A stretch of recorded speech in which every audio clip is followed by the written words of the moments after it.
Hi, I'm Rabbi Efrat Zarren-Zohar, the Executive Director of SAGE, the Center for the Advancement of Jewish Education here in Miami. This week's Parsha, Vayera, contains one of the most profound and disturbing stories in the Torah, known as Akedat Yitzchak, or the Binding of Isaac. It's a story that's widely known because it's also read in synagogue on Rosh Hashanah. But since that was over a month ago, here's a brief refresher. The story opens with a statement that God tested Abraham, and we are left to assume that what follows is the test. God calls out to Abraham, and Abraham answers, Hineini, here I am. And then God asks him to take his son, his precious one, Isaac, to a mountain in the land of Moriah, which means the land of seeing, and offer him there as a burnt offering. What a paradox. This is the son that God has said will be the inheritor of Abraham's line and his legacy. But how is it possible to have an heir that is going to be sacrificed? Abraham doesn't question the seeming contradiction. Instead, he takes Isaac and some servants and proceeds to travel on a 3-day journey to Moriah, the land of seeing. They arrive at the foot of the mountain, and we can picture the scene. There is Abraham. He puts the wood for the sacrifice on Isaac's back, and he himself carries the fire and the knife for the sacrifice. Isaac notices that his father doesn't have an animal to sacrifice, and yet Isaac continues to walk up the mountain with his father. At the top of the mountain, Abraham binds Isaac with ropes, lays him down on the altar on top of the wood that Isaac had carried, and at the climactic last moment, Abraham's about to sacrifice Isaac when an angel of God calls to him and asks him to stop. Then Abraham looks up and sees a ram caught in a nearby thicket and offers it instead of his son. For this act, Abraham is blessed, and he is told that his descendants will be as numerous as the stars in the sky and as the sand on the seashore. Now, in the past, this story was interpreted as a lesson to all of humankind that our God does not desire human sacrifice, in contrast to paganism. But today, what can we learn from this story for ourselves and our own lives in these very non-biblical times? Well, Rabbi Shefa Gold provides a beautiful poem that contains deep insight, telling us how we might be able to understand this story today. After all these things, God tested Abraham. God tested Abraham, calling to him. And Abraham said, Hineini, here I am. Even after all we have been through, still each of us is tested.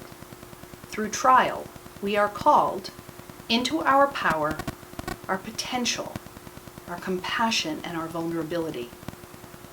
We are called to expand beyond our rigid beliefs in order to embrace paradox. Hineini, here I am. And here is the challenge.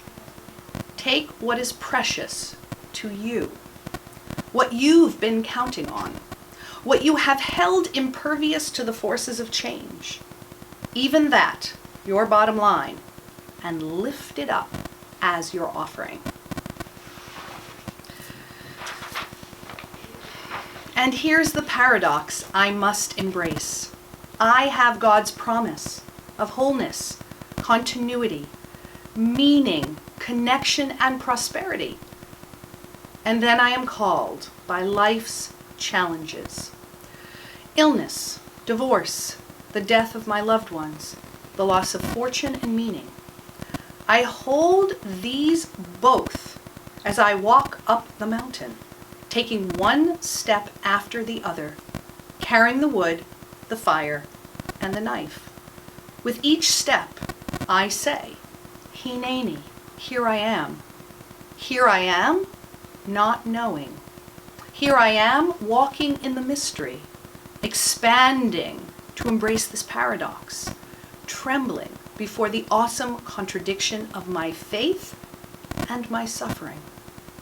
Hineini, the first challenge is just showing up, being completely present to receive whatever life has to offer me. Blessing, loss, praise, blame. Carrying the wood, the fire, the knife, only God will see the ram. There at the peak of Mount Moriah, the mountain of seeing, I offer everything. I finally surrender. I admit that I don't really know or see how all of this will work out. But still I say, Hineini. And that's when it happens. The power of my complete presence calls forth God's presence. Against all odds, a ram appears in the thicket. And by some unimagined miracle, I survive the vicissitudes of being human and even thrive, sparkling on as the stars of the sky.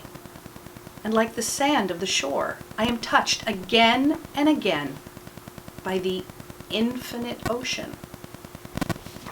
And when it's time to come down that mountain, I must become a blessing.